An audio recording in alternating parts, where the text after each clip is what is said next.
In 1994, a financial planner named William Bengen ran a calculation nobody had bothered to run before. He took every 30-year retirement window, going back to 1926, and asked a simple question. How much could a retiree safely withdraw each year without ever running out of money? His answer surprised even him, and the follow-up finding, the one that came decades later when researchers kept running the same data forward, surprised everyone else. Because the typical retiree wasn't running out of money. They were dying with more than they started with. Most people assume retirement is a subtraction problem. You save a number, you spend it down, and somewhere in the distance, the account hits zero. That assumption feels responsible. It also happens to be wrong. Here's the question that sits underneath that. If the math actually works in your favor, why does it never feel that way? That gap between what the data shows and what retirement actually feels like comes from two structural decisions. Most people never make either one, and every year they don't, the difference quietly compounds against them. That's what this video is about, not a mindset shift. Two specific decisions that change the math on a $600,000 portfolio in ways that are genuinely hard to believe until you see the numbers. My name is Alex, and if you've ever felt like you saved correctly and still can't shake the feeling it won't be enough, stay with me. Because the retirement system is not designed to show you this. And I'm going to show you exactly where the money is going and how the structure of your accounts is either working for you or silently against you. Once you understand how these two levers interact, you stop managing retirement like a countdown and start seeing it for what the data says it actually is. The place to start is the gap itself. The same $600,000, the same market, two completely different outcomes. Almost $900,000 apart, and it traces back to one structural decision most retirees never knew they were making. Here's the strange part. The retirees who end up with the most money at the end of their lives are usually not the ones who took the biggest risks. They are not the ones who picked the right stocks, or timed the market, or found some brilliant advisor with a proprietary system. They are the ones who made two quiet structural decisions early in retirement that everyone else skipped. That's the paradox. The gap between a comfortable retirement and a genuinely wealthy one rarely comes from what you earn. It comes from how you organize what you already have. Let me show you what that looks like in actual numbers. Take a guy named Daniel. He's 63, recently retired from a career in civil engineering, and he has $600,000 saved across a mix of accounts. By any reasonable standard, Daniel did everything right. He maxed out his contributions for years. He didn't panic sell in 2020. He lived below his means. And now he's sitting in a financial planner's office, looking at a retirement projection that makes his stomach drop. The model shows his money lasting until 81, maybe 83 if markets cooperate, then a slow, uncomfortable decline towards zero. Daniel walks out of that meeting believing what the projection told him. Spend carefully. Hope for the best. Treat every dollar like it might be your last.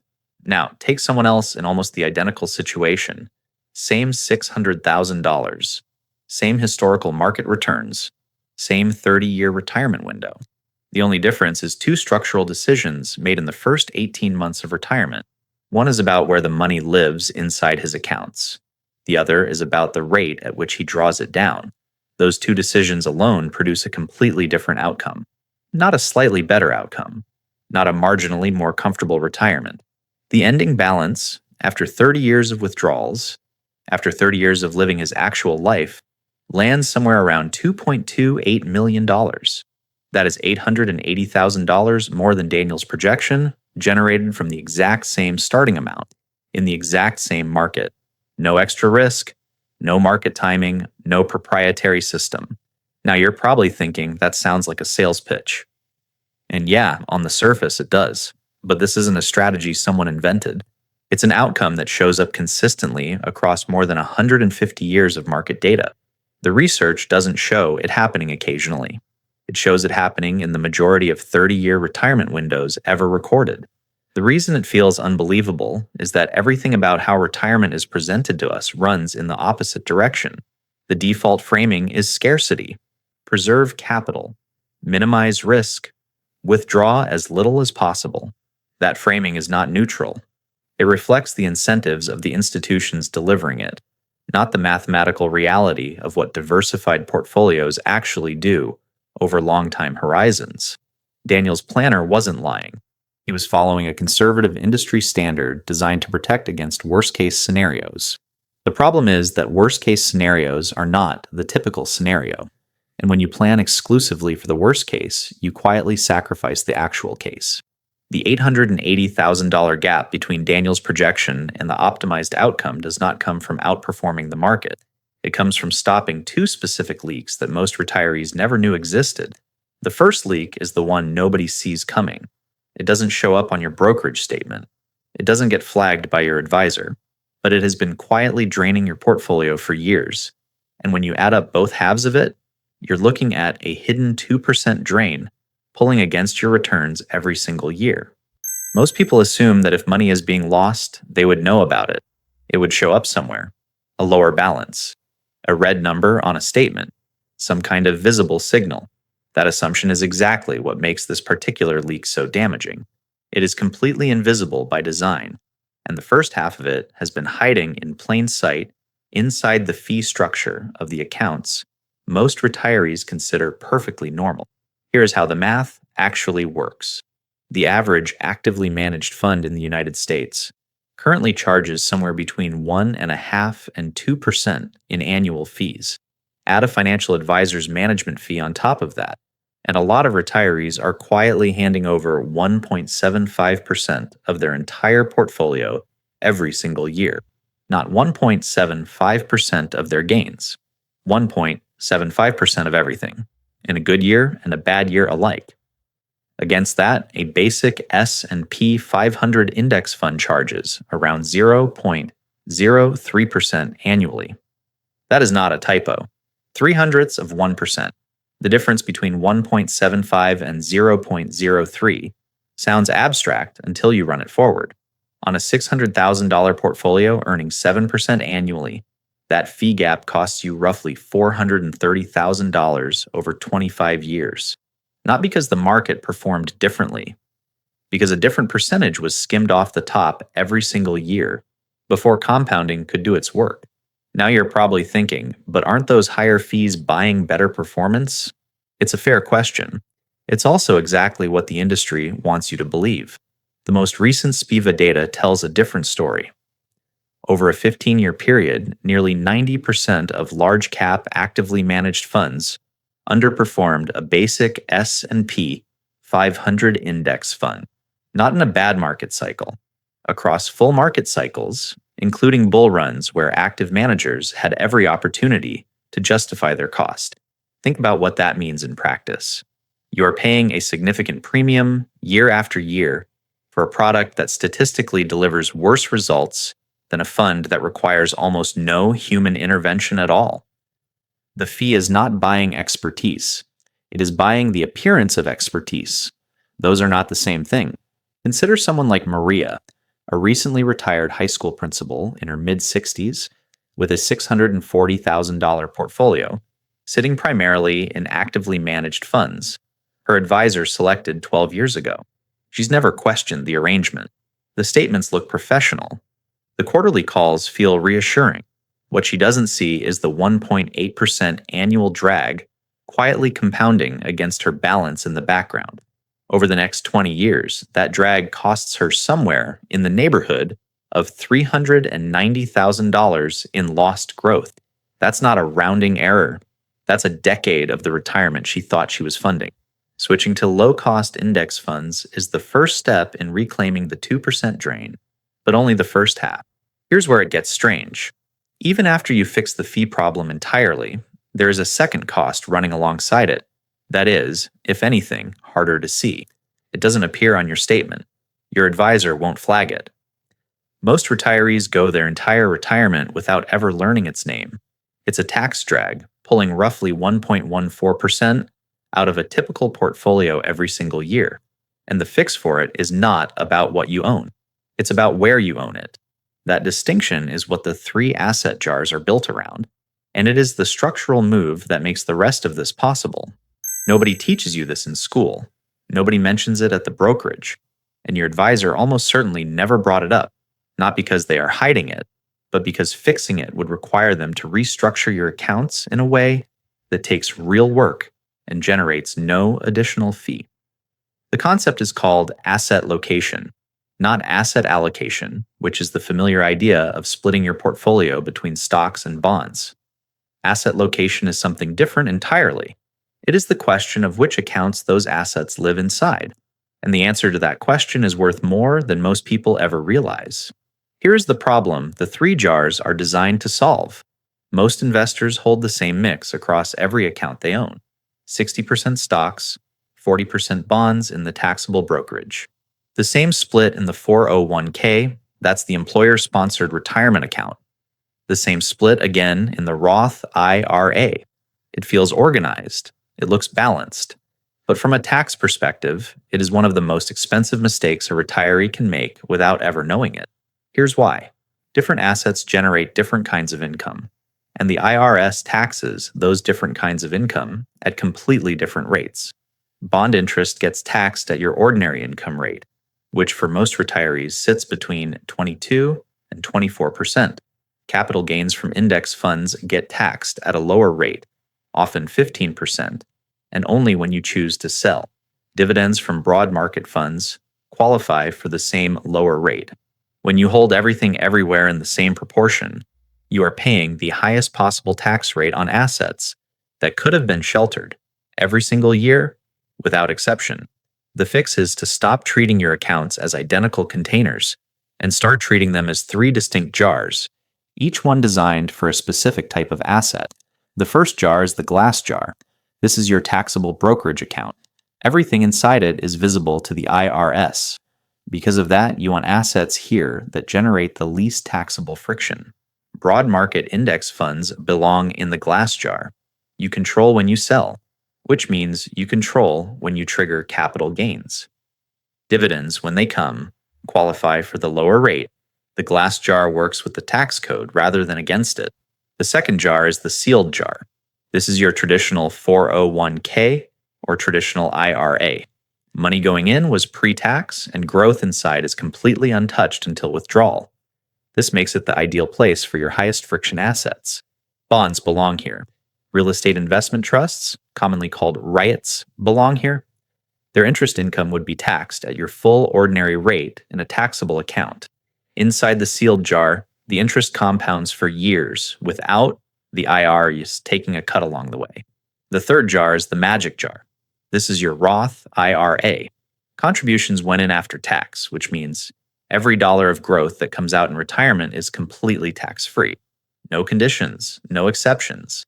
This makes the Roth IRA the most valuable piece of real estate in your entire financial life. The assets that belong here are your most aggressive, highest growth holdings. Small cap value funds, emerging market funds, anything with the highest expected long-term return. Because every dollar of that growth, compounded over decades, exits without a single dollar going to taxes. Taking one Sunday afternoon to reorganize your investments across these three jars adds more than 1% to your annual effective return, not by changing what you own, just by changing where you own it. Together, eliminating the fee drag and restructuring where your assets live recovers the full 2% drain. That is the structural half of the equation. But structure alone is not what drives a $600,000 portfolio toward $2 million. The second lever is about spending, and it requires confronting a rule that almost every retiree has been told to follow without ever being shown what it actually costs them. That rule has a name. Most people call it the 4% trap. Some rules get followed long after the reason for them has expired. The 4% withdrawal rule is one of them. It has been repeated so many times by so many advisors in so many retirement planning conversations that it has quietly crossed the line from guideline to gospel. Most retirees treat it as the floor of responsible behavior. Withdraw 4% or less per year, and you are being careful. Withdraw more, and you are being reckless. That framing sounds reasonable. It is also missing half the story. Here is where the rule actually came from. In 1994, William Bengen, a financial planner based in California, published a study examining every 30-year retirement window in recorded U.S. market history going back to 1926. His goal was to find the highest withdrawal rate that would have survived the absolute worst sequences of returns ever documented. Not average markets, not good markets, the worst. The Great Depression of the 1930s, the crushing combination of inflation and stagnation that defined the 1970s, the specific, brutal scenarios where everything went wrong at once. His answer was 4%. At that rate, a retiree's portfolio would have survived every historical disaster on record without running dry. It was a stress test result, not a spending recommendation.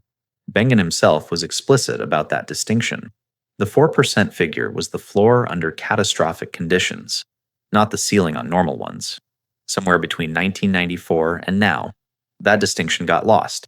What the data actually shows across typical market conditions is something most retirees have never been told. Researcher Michael Kitches analyzed the same historical data set and found that when retirees followed the 4% rule through normal and above average market periods, which represent the majority of all 30-year windows ever recorded, their portfolios did not gradually decline toward zero. They grew.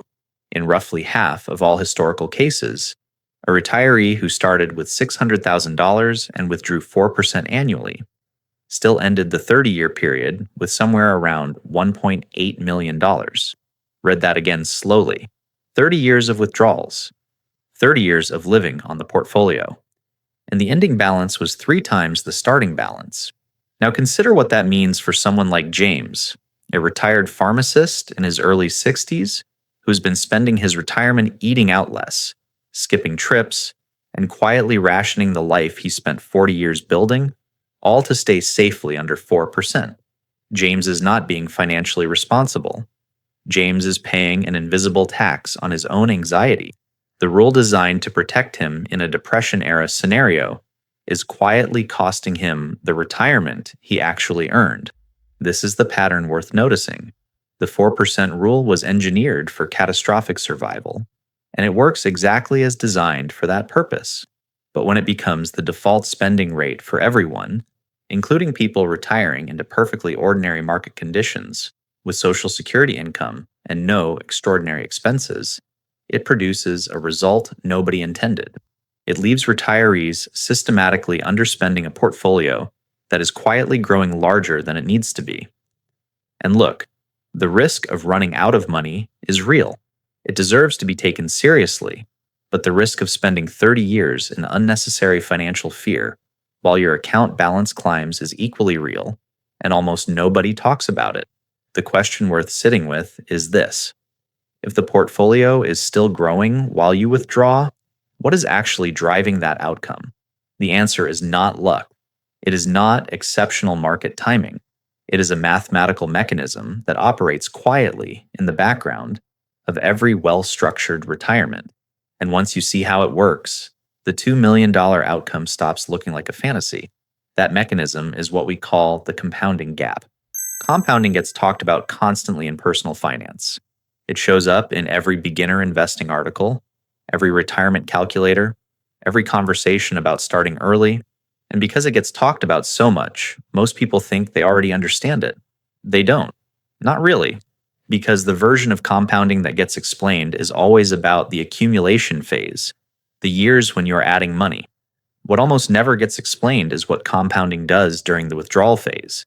When you are taking money out, that version is quieter, less intuitive, and significantly more powerful than most retirees ever realize. Here's the mechanism.